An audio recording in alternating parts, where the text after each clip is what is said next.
para sa GMA. Ang aming istasyon ang naging official partner ng Global Millennium Day broadcast, kung saan isinahimpapawid namin sa 67 bansa ang ating masayang pagdiriwang para salubungin ang bagong milenyo.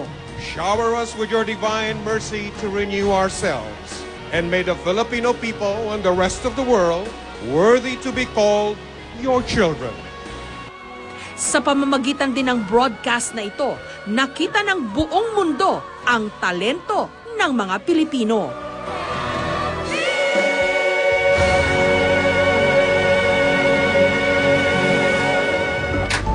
Ilan lamang ang mga ito sa mga parangal na inani ng GMA News. Bukod sa simbolo ang mga ito ng pagkilala sa aming inihahatid na serbisyo, nagsisilbi rin ang mga itong paalala sa napakahalagang responsibilidad na ipinagkaloob sa amin.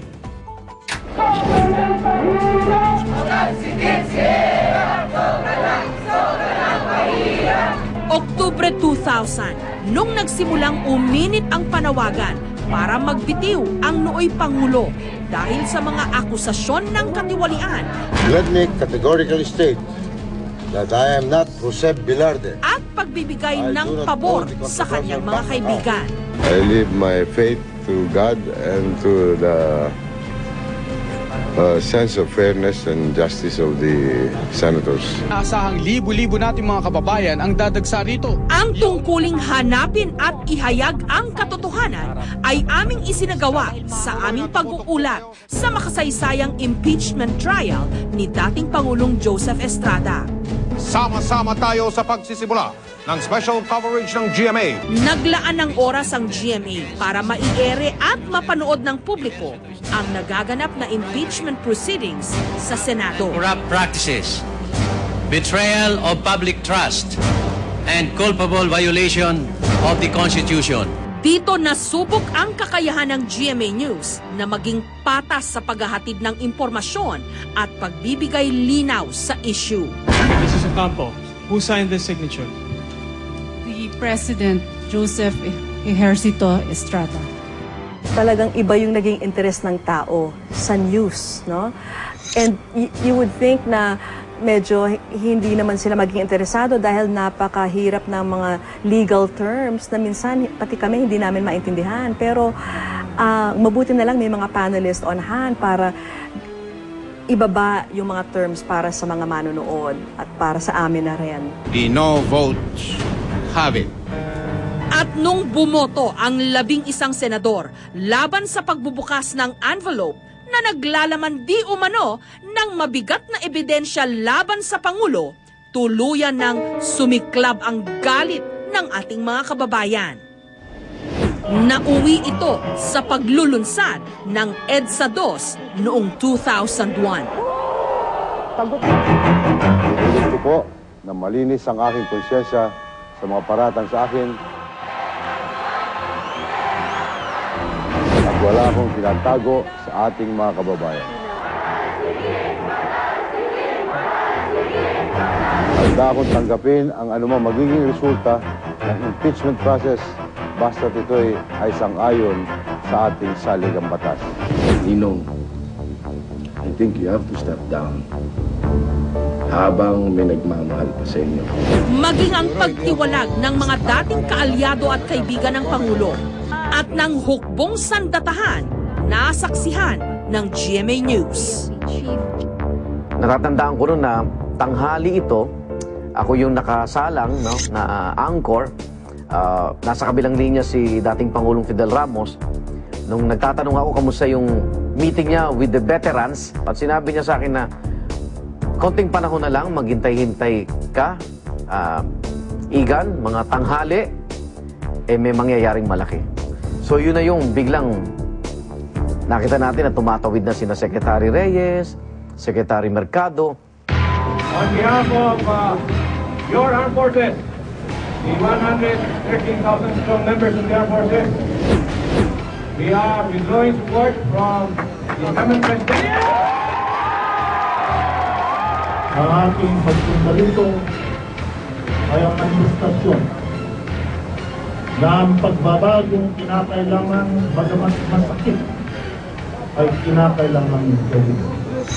Lalong nagpalakas pa sa panawagan na magtungo sa EDSA at hilingin nga ang resignasyon, no, ng ni Pangulong Joseph Estrada.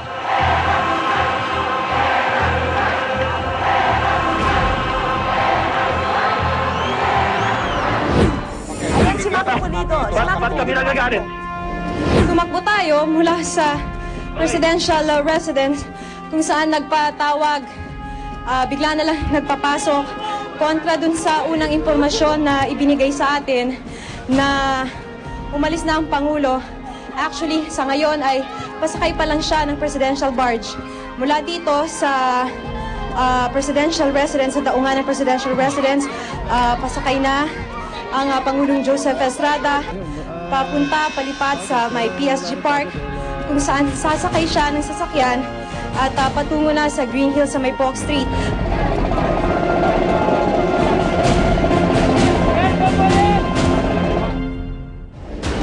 Gloria Macapagal Arroyo, do solemnly swear that I will faithfully and conscientiously fulfill my duties as President of the Philippines. Sa pagbaba ni Pangulong Estrada at pagluklok kay Gloria Macapagal Arroyo bilang bagong Pangulo, naging emosyonal ang mga loyalista ng napatalsik na Pangulo. At nadamay sa kanilang galit pati ang mga tiga-media. Alam mo, nung oras na yun, hindi mo alam kung anong mangyayari. Talagang taas ng tensyon tsaka ng emosyon. Pero naunawaan ko sila dahil hinahangaan nila ito.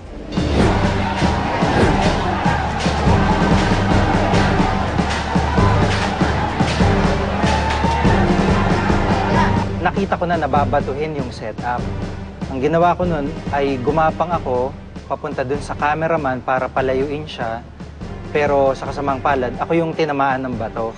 Medyo mahirap yung sitwasyon namin doon kasi ang nangyari, hindi kami pwedeng tumakbo ng ospital o ng clinic dahil nandun sila sa baba at inaabangan kami.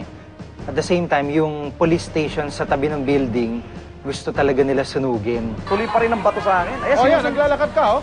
Tsaka sinusundan ako. Boy, binabato ka.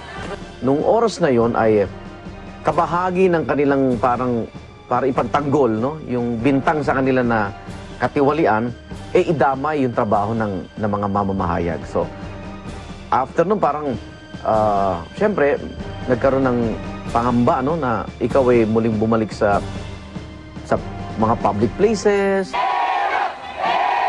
Tinutukan din ng GMA ang mga sumunod na kilos protesta ng mga pro-ERAP, ang tinaguriang EDSA 3.